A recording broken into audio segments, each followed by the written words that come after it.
Jesu Tega, when you say President Tinubu has disappointed you, you know there are some people who will say, well, serves him right. Because you as chairman of the media support group, you were one of those persons appearing on television and other platforms telling us that, look, President Tinubu's presidency will change everything. Now, food inflation is over 38%. Well, headline inflation is through the roof. Borrowing cost has gone up. There is hunger in the land, although some states, at the state level, some states are doing well. I think Zulum is focusing on agriculture. The governor of Niger State is focusing on agriculture. Yeah. The Lagos State governor, I think yesterday, just did something they call the Lagos Central Food Security Systems and Logistics Hub, somewhere in Ekpe. So you see pockets of those things.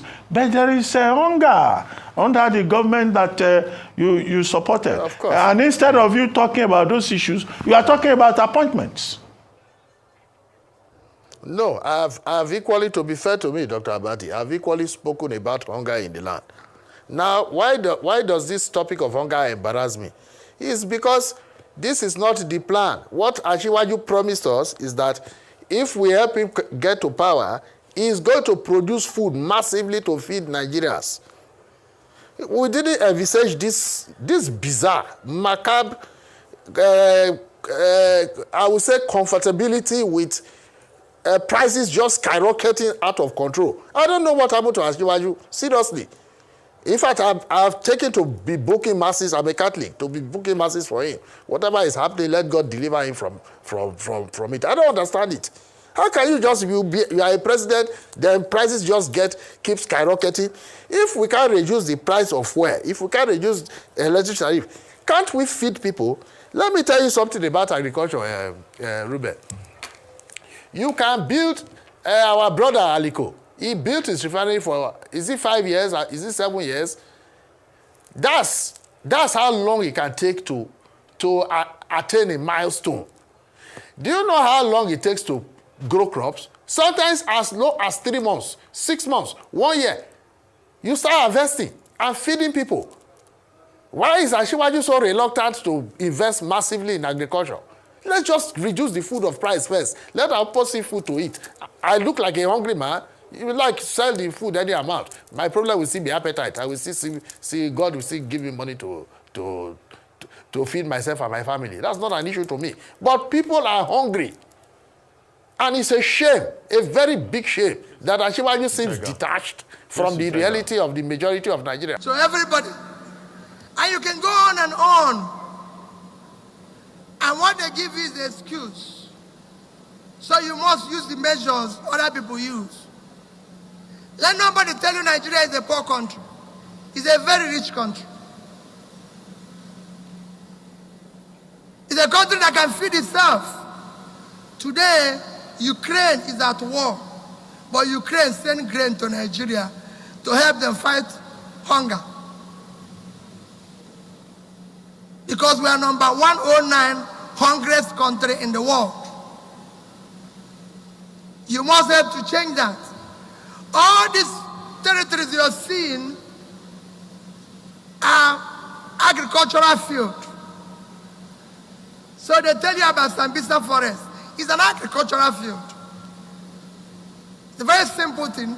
I don't think it will take you more than 3 hours or 4 hours to drive all through the Sambisa Forest. But I can tell you that if you go to Morocco today, from Casablanca to Port of Tangier, it's about 366 kilometers or thereabouts, and it takes you 4.5 hours. And on both sides, all you will see is cultivated land that will feed the people. We can't have such places threatening us. It just shows we don't have competent leaders. We have capacity, we have compassion, we have vision to be able to do anything. And that is where you belong. And that is what you have to do. So I urge you, as we celebrate our founder, you could see what you're celebrating today is vision. is leadership. Because if he didn't think about it, he wouldn't be here. So we must change our method. You must embrace to live in a society that you can live. You must choose to do what is right today. You must help us to end this suffering of the people. You must choose to live in peace and adopt meritocracy, competency, all this as a measure of selecting those who you live with, you work with, and serve you. You must look at what will benefit the society. You must think for the interest of everybody. You must work to live in a society that is secure. A society that will care for everybody. And it is not rocket science. Other societies are doing it. But it requires people to change their conception and perception and think in the right ways and use the proper ways of measuring development, not adopting their own, not creating their own sin, where you say, Peter, you're not doing well. He will start shouting at everybody and say, I know what I'm doing, and what I'm doing is right, or you don't know where I made this country, or do you know what I saw when I came? That is not leadership. Leadership is to say, I'm wrong. Let's do the right thing. Because you're wrong. Nobody knows everything except an idiot. Leadership is about listening. It's about living a life that is exemplary so people can see it. You don't live a life that is wrong and refuses to change. A leader must be a learner. He must listen and he must learn and be able to make the right choices and ensure that those around him are people who are equally competent. You cannot go and hire a conductor as a driver and a driver as a conductor. You will have an accident. They have their jobs. Everybody must do his job. I hope the pilot will take me back. I'm not a pilot. I cannot do his job. And I can tell you, the young girl that flew me here is not more than 27 years. And when I saw her, I said, young girl, how long have you been flying? She said, 2 years. But I entered because he was a qualified pilot. I don't have to say, hey, my daughter is older, please, I won't enter your plane. No. Because she's qualified. And that's the type. And what I learned, because of the one difficult situation we found ourselves in Africa, particularly Nigeria today, families are separating. Families are separating and going to live in different countries where they will not have opportunity of living together.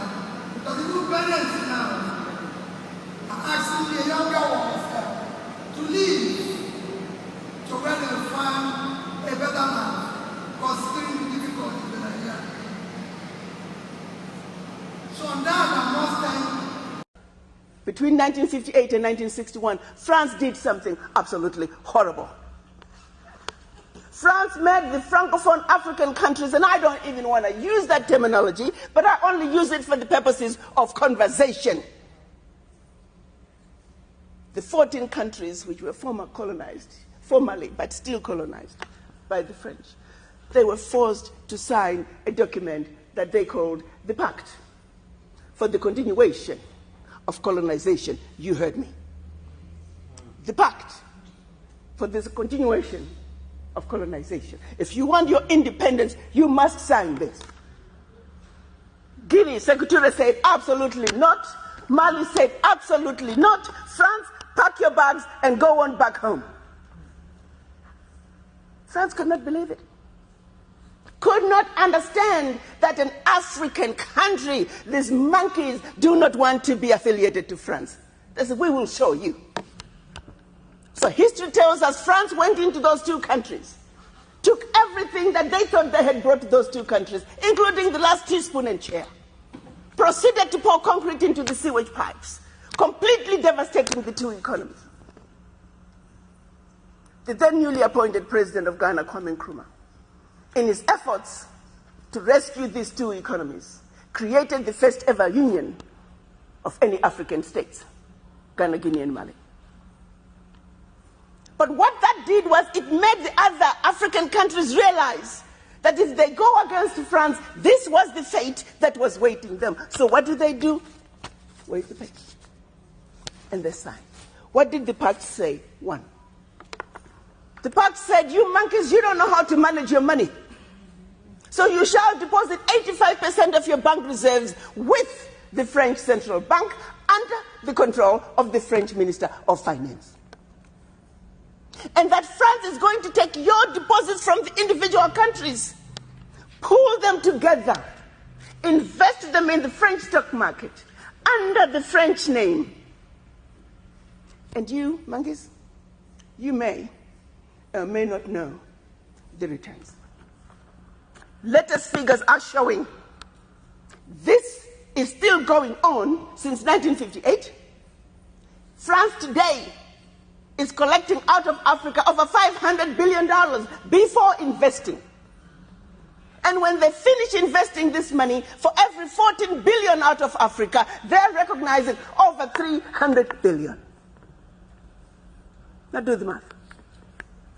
So when it's actually said and done, France is taking out of Africa trillions of dollars every year, and we, the poor Africans, are gladly giving it to France. And the same France has the audacity to look at us and call us poor people. 1958. They went further with the pact. You see, we will also print your own money. We will print your money for you. They instituted what they were calling the CFA, special currency for the African countries, and that only France can print that money for you. They went on to say all the contracts, large contracts, public and private, French companies have the first right of refusal. All your minerals discovered, yet to be discovered, France has the first right of refusal. Now, my brothers and sisters, if one of you was to wake up one morning and you're president of one of those countries, and your chief of staff walks in first day and starts reading you out the do's and don'ts as stipulated by the Pact for the Continuation of Colonization, what power do you have? None. And the same countries that are stealing from Africa, they have the audacity to look at Africa and say, Africans, what's wrong with you? Why can't you all take care of yourselves? Well, let's start by leaving our $500 billion on the continent. But what they do instead, they want to throw you with a smoke screen. Your African leaders are corrupt. Well, you know, I gave you that. I mean, not all African leaders are corrupt. Africa is a family. No family is complete without crazy Aunt Sally and crazy Uncle Tom. Nobody's perfect. Okay, fine, so I'll give you that. Their own figures are saying 50 billion is getting out of Africa from corruption. Fine, I give you that. But you do not want me to engage in a conversation that's solely limited to the $50 billion out of Africa through corruption. First, you don't tell me where it's going. You simply tell me it's getting out of Africa. But secondly, there's a bigger thief. You got two thieves, one with a briefcase with 50 billion and the other thief with a briefcase with 500 billion. I am a smart woman. You want me to ignore the one with 500 billion and put all my energies on a suitcase with 50? And by the time the one with 500 billion is done investing, we are talking trillions. Now, do you see how quickly the funds out of Africa from corruption become the larger chunk under the table? And they want you to stay under the table. So you never have to talk about what is on the table. We must wake up, Africans. We must think about our situations. How did we get here? Are we willing to let